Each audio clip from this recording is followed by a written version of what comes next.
And the Davis is known as the worm. Uh-huh. First started ghost hunting with Sparky years ago, and then we eventually got into Bigfooting, and then we got into CE5 contacts. We've had many, many experiences, more than anybody else I can say ever. Mhm. Yes.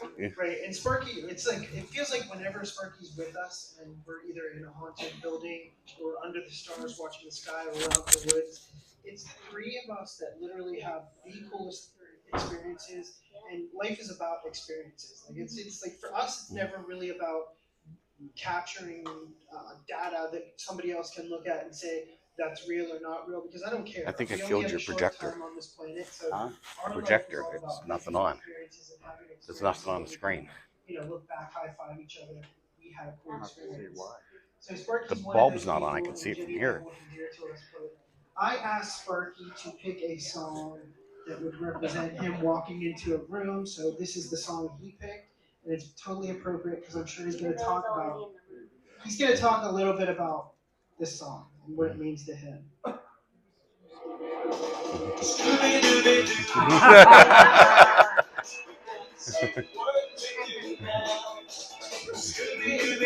And this is the Scooby Gang right here.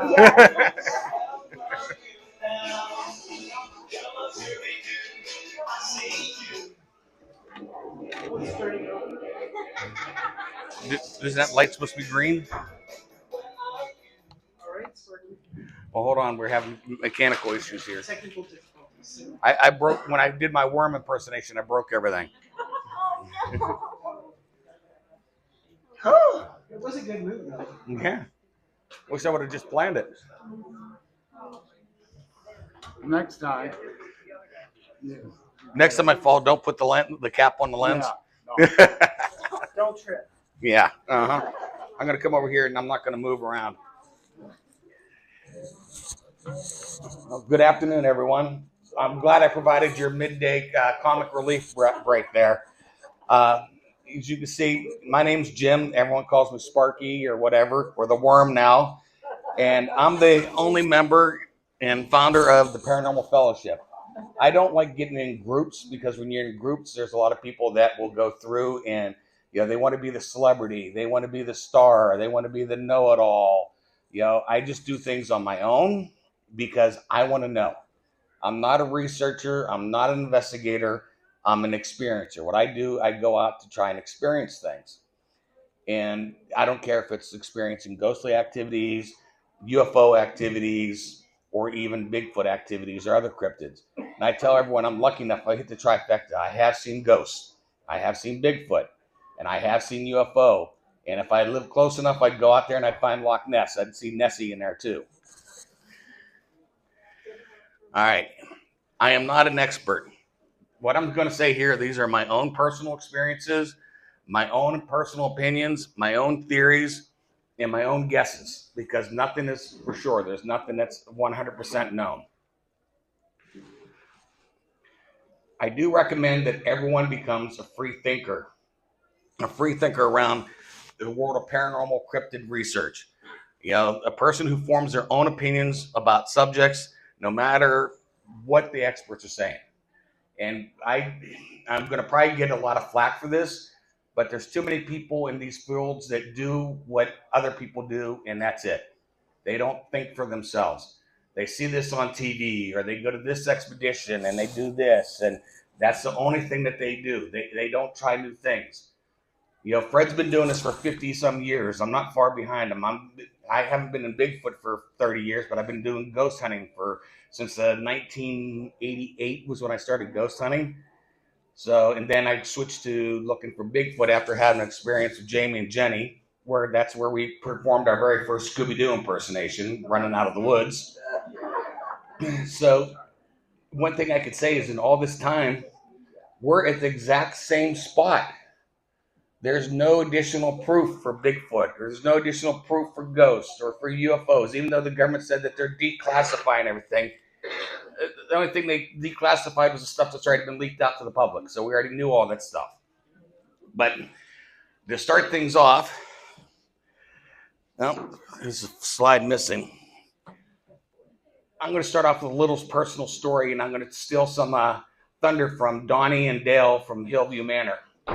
Years ago, I used to be one of the volunteers at Hillview Manor, along with Jamie and Jenny, and we would do the ghost hunts, and we'd also do daylight tours. And the daylight tours, you were 2 hour, and you walked around the building, and us tour guides gave you the history, the actual history, like when the building was built and what was that floor, that wing was being used for, and then we'd throw in the paranormal stuff. Well, and I know that Jamie and Jenny, Donnie and Dale, and Melissa's over there, they will all agree with this, that all of us people that worked with and worked at Hillview, we loved the building. We didn't want, when we went in there, we didn't want to leave. I mean, we just loved being in the building and interacting, and just the energy in the building was something fantastic. So we were doing one of the tours, and it was the last tour of the day.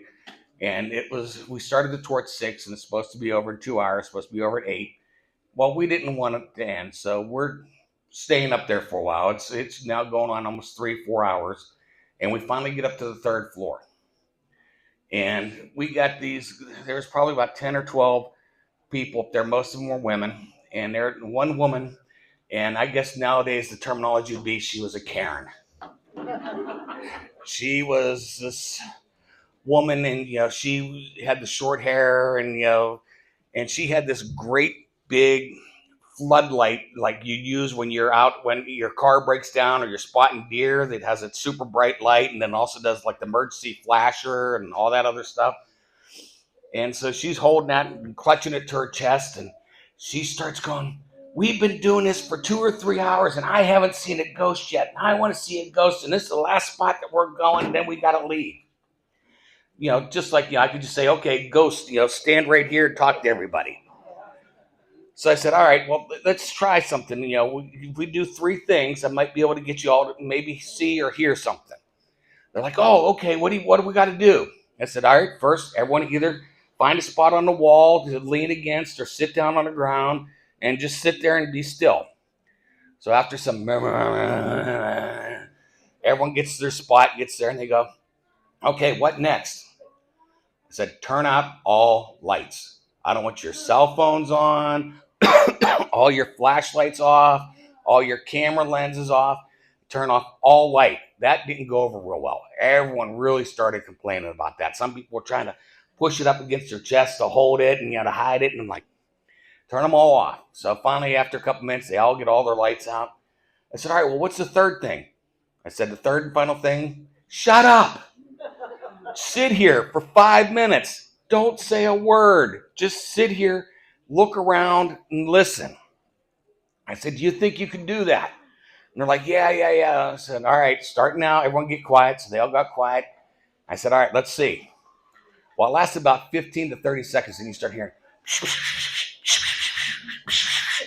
And if you've ever been in a silent room with everyone whispering to each other, it gets really, really loud and really irritating. So I finally sat there and said, "Okay, this isn't going to work." I said, "All right, y'all watch Ghost Hunters and Ghost Adventures and everything?" And they're like, "Yeah." I'm like, "You see what they do with the flashlights, how they put the flashlights down and they ask the questions and get the flashlights to turn on, turn off?" And they're like, "Yeah." I said, "All right, well, that's what we're going to do. Because now this is up on the 3rd floor, and the ghosts are supposed to be 2 ghosts of 2 old men that like to pull jokes and have fun with people. And they've had a lot of fun with me over the years, and I've had a lot of fun with them." So I took one flashlight and put it on one corner of the nurse's station, then walked around the other corner and put the other flashlight down. So the nurse's station is like an L. And I started off with, I'd ask a question.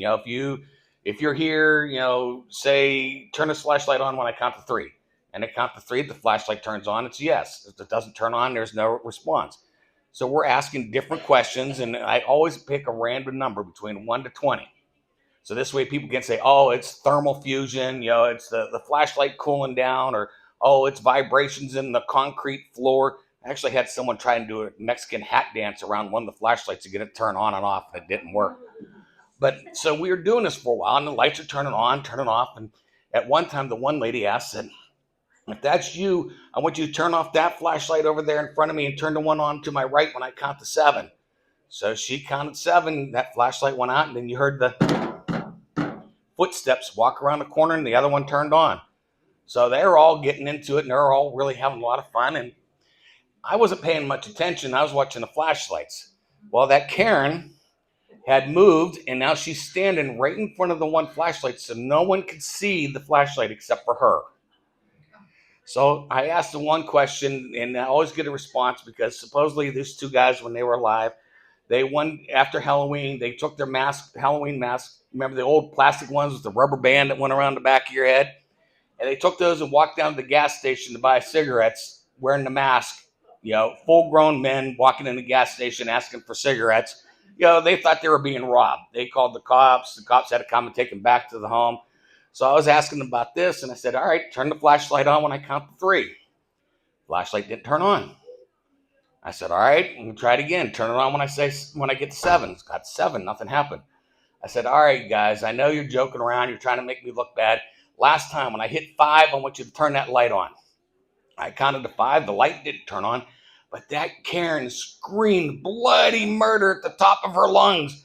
And I looked, and her great big floodlight thing she's holding against her chest bypassed the brightness, the dim setting, and went straight to strobe. And she started screaming, and she wet herself right there. So I said, okay, I think that's the end for the tour today. Let's call it a day. And we all left from there. So not all paranormal can be scary or bad. There's a lot of fun things that happen to it. Like when you're running through the woods up the side of a mountain being chased by Bigfoot and you got someone over there going, be careful, no one trip, no one fall, don't trip over the rocks. Right, Jenny? Right? All right, so now we'll go on to a little bit something. This is laser pointers in paranormal investigation. This is what I mean about, I want everyone to, when you're doing it, whether it's Bigfoot, ghosts, UFOs, Loch Ness, whatever, think for yourself. Try something that not everyone's doing. I started using a red laser light pointer back in the 90s. It was actually a little thing I'd picked up to improve my golf game because I can't putt to save my life. I could putt from here to the projector and I wouldn't make it 9 out of 10 times. So this is a little thing you connect onto the putter and you turn it on and it shoots 16 red dots out in a straight line. Well, I came up with the idea, let's use that for ghost hunting. I'll set it up in a dark room and see if something breaks the beams. Well, now whenever you go on a ghost hunt anywhere, everyone's using the green laser grid. Those things it's like turning on a flashlight in the room. They are super bright. So that's what everyone does now, but here's the difference. So that's a picture of a dark room. That's actually my basement. Okay, come on. Nothing else is coming through. Where's the rest of my slides? All right, well, this one is a green laser light. It's hard to see. That's me standing in there. That's me standing in the same room with the red laser lights on me. So you can see how much darker the room is. I'm not saying the red's better or the green's better, but I'm saying you don't know what works for you until you try something. Don't just do something because everybody else is doing it. Come up with something that works for you and try it that way. Now, not everything in the paranormal is good or funny. Now, this is hard to see. I watch this cord, I almost tripped over it again. But this is me, and there's 3 scratch marks going on my shoulders. Since that's what got me into ghost hunting a long time ago, is I'd go to sleep perfectly fine, and I'd wake up with scratch marks on me, bite marks, bruises, and I wanted to see what the heck was causing it. So I was like Zach Bagans on a ghost hunt because I already had something that was doing scratches and bite marks and bruises on me. I didn't think that anything could get any worse. So I'd be the instigator. I would be the provoker when I went on there because I'm like, what are you going to do? I've already got something attached to me that's probably more powerful than you are. So give you an example. Jamie and Jenny found a pentagram out in the middle of the woods where we go. And we found a vine crisscrossed over top of it. And we found bird feathers where someone was actually doing some sort of ritual around this pentagram and sacrificing birds. Well, we went out there and I took the paranormal hunting gear out there, the K2 meters, EMF meters, you name it. I took it all out there and we tried to get something to respond to us. We couldn't get anything to respond. So I got to the point and I said, either answer our questions or I'm going to stand in the middle of this pentagram and I'm going to urinate all over you. Well, nothing happened, so I did. Well, I started getting more and more bad luck and things were starting to happen and I just played it off. Well, it started getting worse. My sleeping started getting worse and worse. My doctor thought that I had sleep apnea, which I do. So I had to go through and do all the testing. So I'm experiencing this now where just the scratch marks and the bite marks and bruises are starting to slow down. Now I'm starting to be thrown around when I'm sleeping. Now I'm 6'1", well over 300 pounds, and I'm in bed and I remember waking up and I'm on the floor. And I don't remember getting on how I went from the bed to being on the floor. So one night, now nobody living with me, no dogs, no cats at the time. I feel myself being thrown out of bed. I put my left arm out on the floor and said, I'm not going on the floor tonight.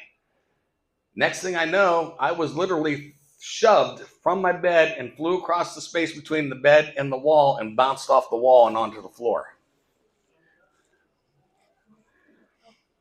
So that one was a pretty mild one. Just got to cut across my face, across my nose. Well, again, I started with the whole sleep apnea thing. They're getting me the CPAP machine and I'm starting to work from there. Meanwhile, all this stuff is still going on. So now I set up a camcorder and I couldn't figure out how to put the video onto PowerPoint, so I didn't include the video, but I'll show you the aftermath. First off, if anyone's squeamish around blood, you may want to turn away. Okay, come on. So this one happened because I got tired of being thrown out of bed. I got tired of being thrown out of the recliner. I put an air mattress up and was sleeping on the floor. Not camping, just sleeping on the floor in my house. And I have this little bar on rollers that's in there, made out of wood and got the brass handles and everything. Well, and when I played the video back, you see me sit up off of the air mattress and then I start rocking back and forth. And then all of a sudden, I'm shoved over to my left and my head hits one of those brass handles and just ripped open the top of my head. So then a little bit later, it pushed me off the air mattress again. And I got up and this time I decided I'm going to go in the kitchen and get a drink of water. And as I leaned over the kitchen table to grab a cup of water, something pushed me from the back of my head and my left eye hit the corner of the table and fractured my orbital bone. We told you not to pee in that pen. You did. So when this was all going on, that's when some of my good friends, Terry and Brian back there, and sorry, I drawing a blank right now, Terry, on Leah, that's it. She came out and they did a house cleansing blessing. They cleansed me and she put bags up in all like the power windows and the places where there could be port of entry to keep this thing, to get it out of the house and keep it from coming back. Knock on wood, so far I've been good ever since that's happened. But like I said, I always thought that this thing could follow you or attach yourself or do something was a hoax. It was the BS, and I found out, that was far from true. All right, so now I don't think this will play.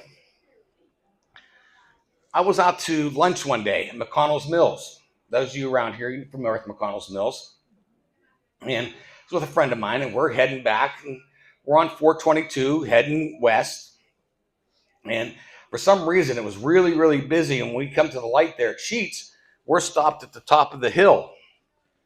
And we both look up and we both say at the same time, "What the is that?"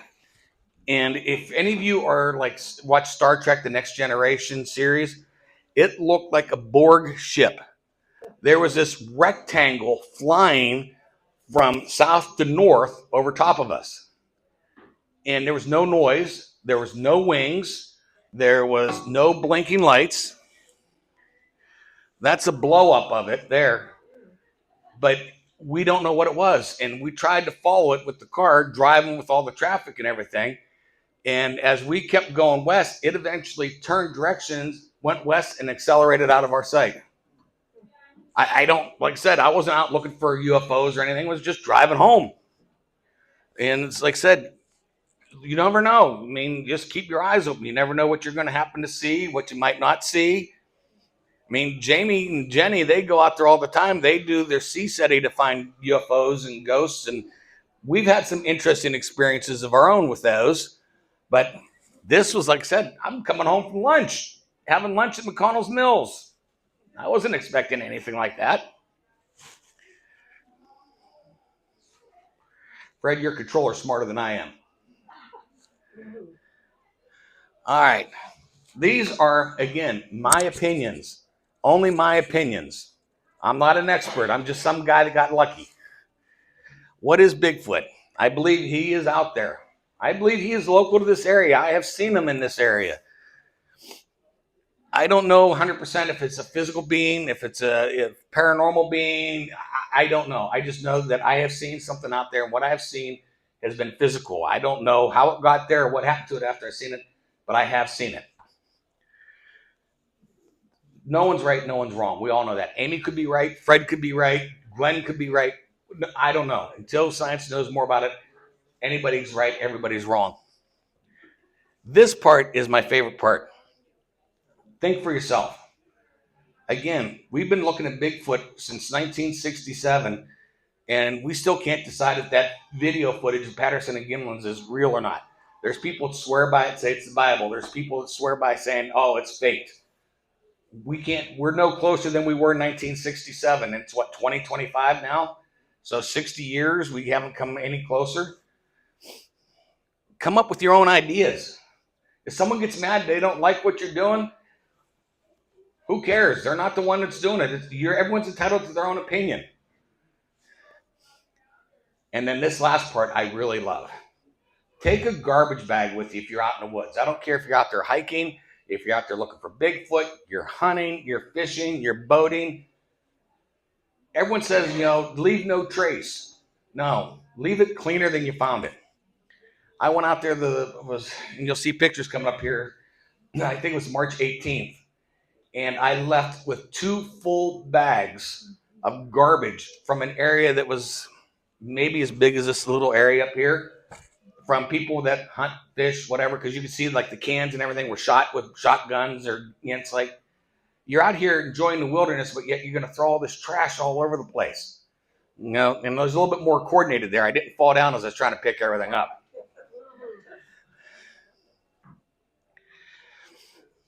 All right.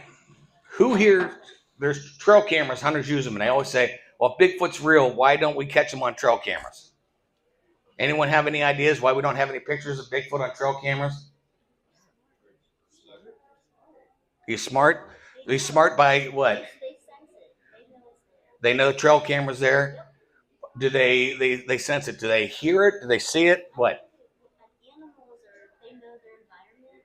Just like if we're in our living room and somebody were to flip in the middle of your living room, you know it's not supposed to be there, right? Okay, but then how can we get pictures of deer and fox and raccoons and cougars and wolves and coyotes?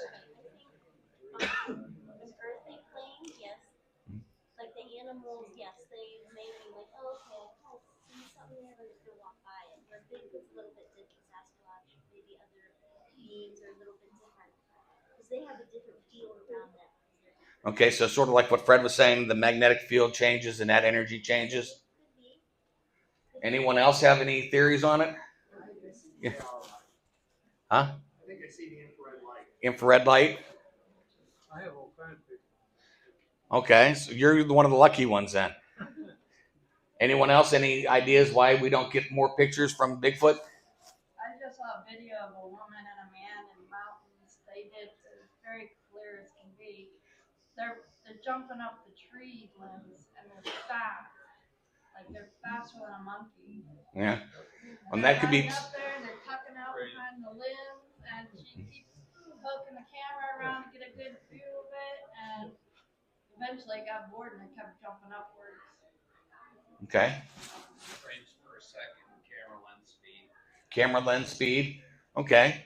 Now I've heard of most of these. I also heard they see the infrared. Some people say they could hear the noise of the camera right in the picture. They can, hear the electric current going through it. A bunch of different theories are going through it. But then everyone always, and I'm stealing off of a friend of mine, a friend of ours, his idea. Remember Kevin's presentation? He talked about how many square footage of woods we have and how many trail cameras are actually out there. Well, I like to I'm dumb. I like to keep things simple. So you have acres and acres and acres of woods. You put out a trail camera. It takes a picture within a 40-foot, 180, 240 degree range for 40 to 60 feet. Why is Bigfoot going to come to that 40 or 60 feet where you got the trail camera? You may have followed deer trail out there. You may have followed other game trail out there. But why is Bigfoot going to come out there to that 40 or 60 foot range? We don't know. We just put this out there and say, okay. Even hunters now, they put out salt licks and they put out feeding blocks, and then they put their deer cameras up there with corn. I've been feeding for about 8 years, Okay. and I can almost, not every time, probably 65%. Well, see, that works. But over here, if you put out a trail camera and you put out feed, then they're going to get you for poaching. So that's one thing that I'm watching out for. And if you've seen by my fall that I had, I'm not have the best of luck. So what I've tried and just started trying to do is this. I put the trail cameras up and then I have them filming. I have a standard wind chime that has glass bowls on it with different colors.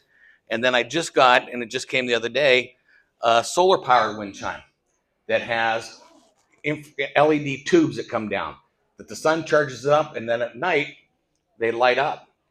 So now there's a sound for Bigfoot to come over and see what's going on.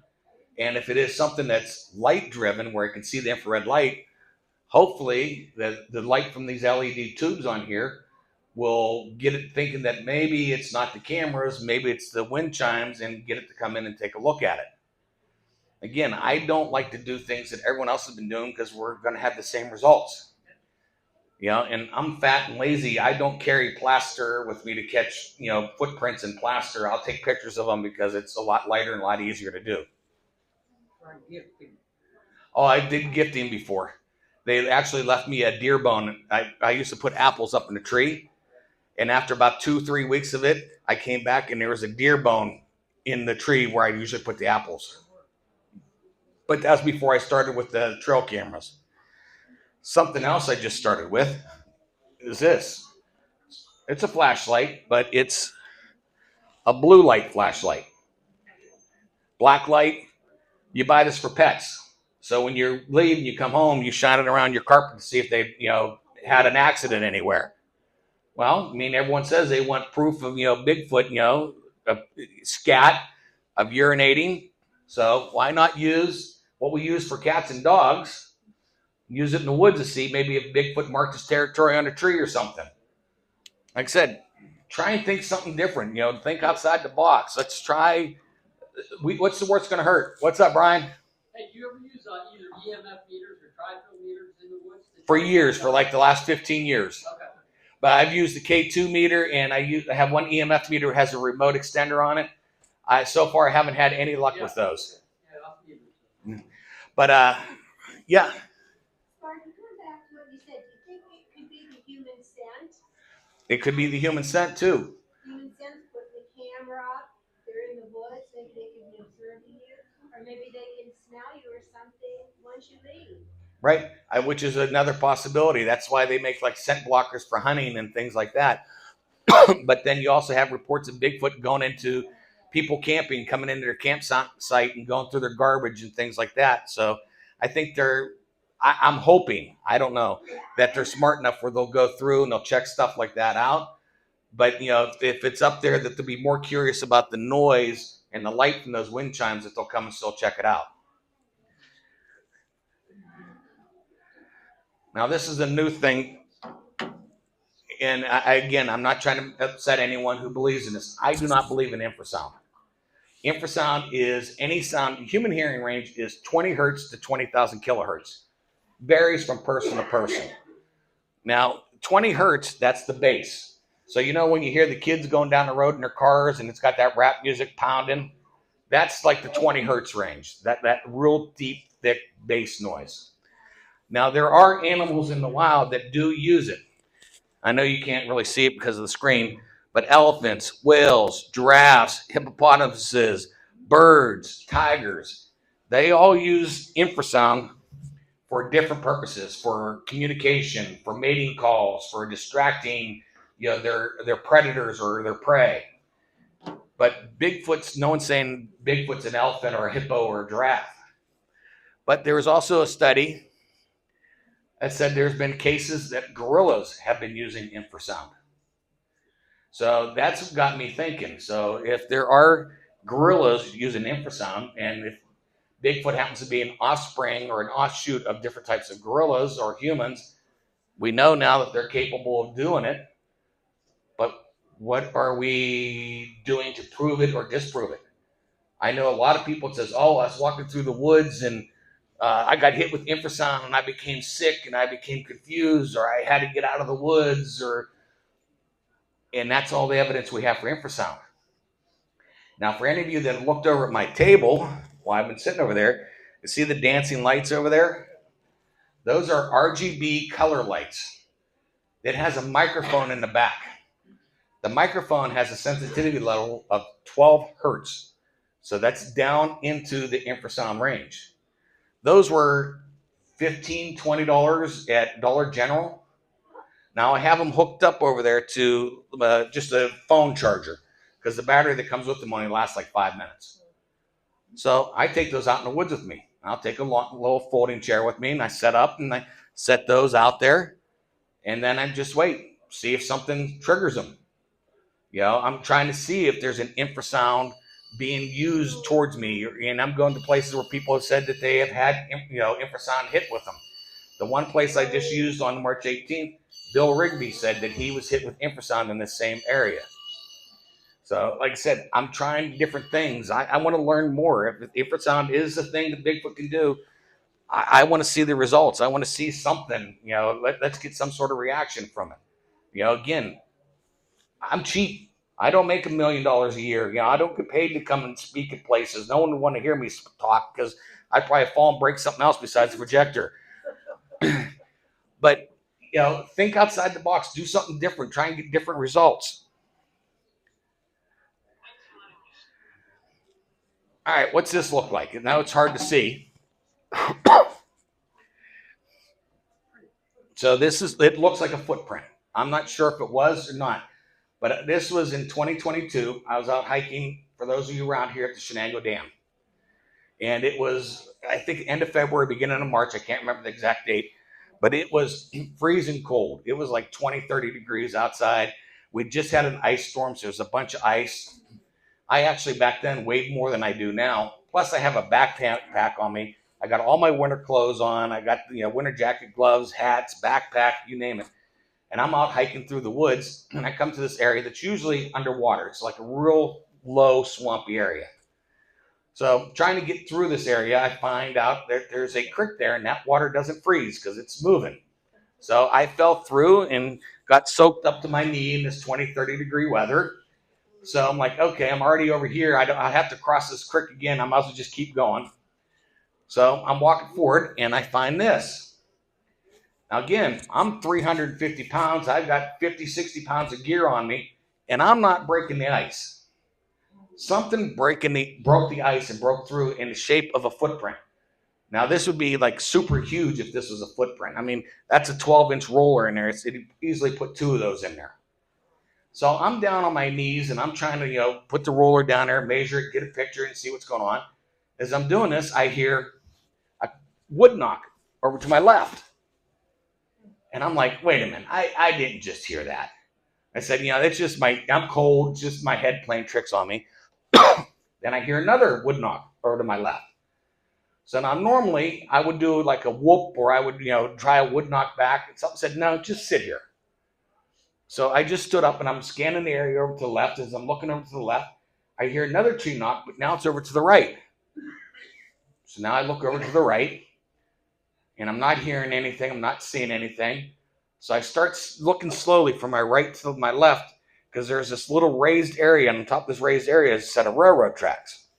And as I just get back almost all the way back to the left, 2 hunters come out of the woods and they have their shotguns in their hands. So I'm like, okay, so maybe they're meeting up with some guys on the other side or something, and they were just, hitting a tree to tell them that they were leaving or something.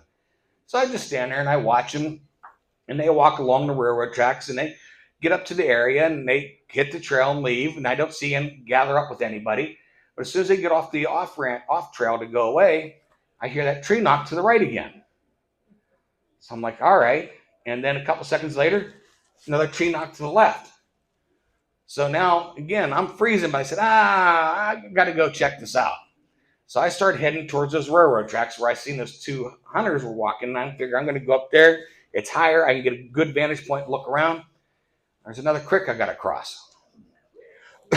So I'm like, okay. And I'm going slow, and I'm going through there, and the last step, my left leg now falls through, and I get soaked up to my knee in my left leg. So I'm like, I'm not going to go back through the creek. I'm just going to go up to the top of the railroad tracks. I'll walk down to the trailhead and just walk out that way. Well, when I get up to the top of the railroad tracks, I see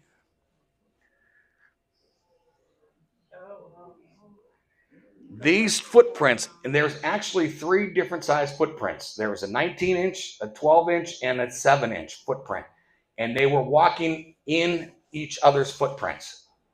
So it was hard to find good tracks to get pictures of because there was like 2 or 3 tracks inside one footprint. And everyone goes, oh, Bigfoot only has, you don't know, you Bigfoot hunters, you only find 1 footprint at a time. Well, I found them going the whole length of the railroad track for about a half a mile right before you get to the trailhead, and they went to the left and the trailhead went to the right. And at this point, I couldn't feel my feet anymore, so I said, that's it, I'm going back home. But what's really good is the one on the right, the same railroad tracks 4 years earlier. Now, this footprint here is mine. These ones were bigger than my boot print, and they had a 48.5-inch stride from the heel of the front foot to the toe of the back foot. And they were perfectly in line, like you're walking a sobriety test for the police. So that is one of my hot spots that I go to quite frequently because that's Shenango Dam. That's 20 minutes from my house. It's an easy area to go through and investigate. And believe it or not, I haven't seen one in this area. I keep finding footprints and all kinds of stuff in this area, but I've never seen one here. I've seen it in other areas of the Shenango Dam, but not this area. So yeah, local. It's here locally. And remember I was telling you about March? There you are. Again, I don't know what's going on with the PowerPoint, but March 18th, so 2 weeks ago, I'd actually called Bill and said, hey, Bill, I got this feeling telling me, hey, I need to go out in the woods and look for something. And he had something to do with related to this stuff, so he couldn't go. And I found another set of tracks, and this is at a different side of the Shenango Dam. This is a side by where Jamie found his pentagram in the woods. And we found some other stuff out there. And then, like I said, I'm finding these footprints out there.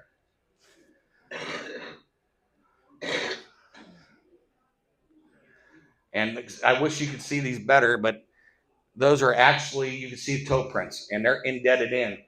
And again, I'm 300 pounds wearing a backpack, and I can't even make a footprint in this ground. And these things are good 2-3 inches deep in the mud. So I don't know, whatever it was had to be about 500 pounds. And it was a 12.5-inch footprint. And I found, again, there were some that were they had to be 2 different ones because they were the same time frame, same depth, but they were in different spots. And I could follow them. They were going from the area facing the road and going into, like they were going to the dam to go get something out of the dam. I followed the footprints as far as I could. I couldn't find any tree structures or anything, but something was definitely walking through there because you could see like tall branches on the tree were broken off because I could walk through without getting hit with branches. That area is almost all pine trees, and pine trees have branches all the way down to your feet. All right, I'm done talking. I don't know how close I am to being my 45 minutes or not. Have you ever gone into your area and just sat? All the time. No equipment, no nothing, just All- on a. All the time. And Jamie and Jenny can answer this. The area that I go to, and it's like Fred talked about, it's in the middle of the woods. There is no animal noise. There are no insects. There's no birds. There's no chipmunks. There's no squirrels. I don't care what time of day or night you go there. There is nothing. And that's where I use, like Brian was asking, I use K2 meters and EMF meters and checking to see if there's some sort of magnetic field going on. Nothing that I can find, but it is creepy. You're in a pine tree area and there's nothing. I mean, I've watched crows. There was a murder of crows. They were on the other side of the area I'm at, and they would fly and they'd get over to where the pine tree area was, and they'd turn and go back. I mean, there's nothing. There's nothing in there. There's no noise. There's no. I find deer prints, but I can never see an animal in there. Yeah. Me, I have a couple of stories. One's rather scary, and one's kind of funny. The one scary one is that sometimes I sleep in the bunkhouse. It's in a shed. It's outside of my trailer. And there might have been I don't know if it's a dark object I had. It's kind of like a skeleton, kind of like those ones that you'd see like in Mexico with the cartels and gangsters have. Right. Stuff like that. I don't know if that is or it's just something I picked up at the store. But 2 weeks ago, I had a dream. I don't know if it's a dream or if it's true, but it was like a demon or something like that. It's like I was sleeping, and next thing I know, I heard poke, poke, poke. The thing was trying to wake me up, woke me up, and then I turned on the side. The thing was like mocking me. It wanted me to turn on the side. Next thing you know, it climbed right on my back. It was doing something I'm not going to say. Right. But in this dream, I don't know if it's OBE out of my experience or what, I saw my back, and I saw it on the back of my back. That story. So you had like an outer body experience seeing it. Yeah, I've seen it with some, I don't know. I don't know if that's a dream or that's reality or what. That's one story. Now the other one is telling Jenny about it is that I'm out of this research area. It's called Berlin Lake, Stark County, Ohio. Yep, been there. And I used to go out there. I used to do research and I used to do meditating out there, meditate in water. I'm sent Indian style in the water. You know, I'm just like Indian style, my hands up in the air. Just, as long as I can. Next thing you know, I'm hearing something walking in the woods. And I thought that time, I thought it was a person, was what I was thinking. That's stupid now because that place is full of wood and everything, poison ivy, nobody would be going in there. So I'm sitting in the lake, I'm meditating, and I was hearing, this is about ready to come out now. And I go, hey, I'm out here. It's like you're about ready to invade my space. Next thing I know, when I said that, I knew it was right at the shoreline. It was running fast. I mean, it was not kicking up nothing. Gesundheit. It was yeah. It was like that. It ran around the side. Next thing you know, it's upset that I'm paralleling this island where they had something happen there. Okay? Next thing you know, it's cutting, rutting, kicking things around. It's upset. Like that, I'm just like, Next thing you know, it started coming around. Each time it came around, the hair of my arms was standing up on end like that. I thought this time I felt dread. Now you're talking about 3 o'clock in the morning up there at Berlin Lake, like it's coming around, and I'm thinking, oh my God, whatever this is, it's gonna take me out, whatever. Now this is the craziest, funniest story about it. I'll say the clean version about it. I was splashing in water, and I was like, oh, what's going on here? Next thing you know, bam! I must got they'll pop fish. And I'm like, like if you act the tire, you know, like a man scream or something like that. I'm like, and then silence. Nothing. Yes, Brian. So have you found anything else by where you found that structure the one time we were with you? I've been staying away from there. Last time I was in there, something chased me out. Oh, okay. I actually seen probably about a 6 to 8 inch large tree start bending back and forth and shaking violently towards me until I started backing up. So I've switched over to a different side now. Because I took a story in that area of someone seeing something, and he was a Marine, and he was 6'7", and he had a 9mm in his pants, and he seen it, and he turned and went the other way, and he actually moved because it scared him so bad. So I go out by myself most of the time. So, Jamie's hard to get a hold of because he works. Jenny works. I work. So it's all different times. But yeah, I'll go over there if I have people with me, but I don't go there by myself much anymore. Anyone else have any questions? Did you ever have anybody get scared of a storm? Yeah, I had someone get scared of a storm, and they barreled right through all the jaggers and every jagger bush we could find to get out of there. All right, thank you all, and I want to thanks everyone, especially I've been involved with. Thank you for listening, and thanks for Bill, Dr. Pepper Rigby.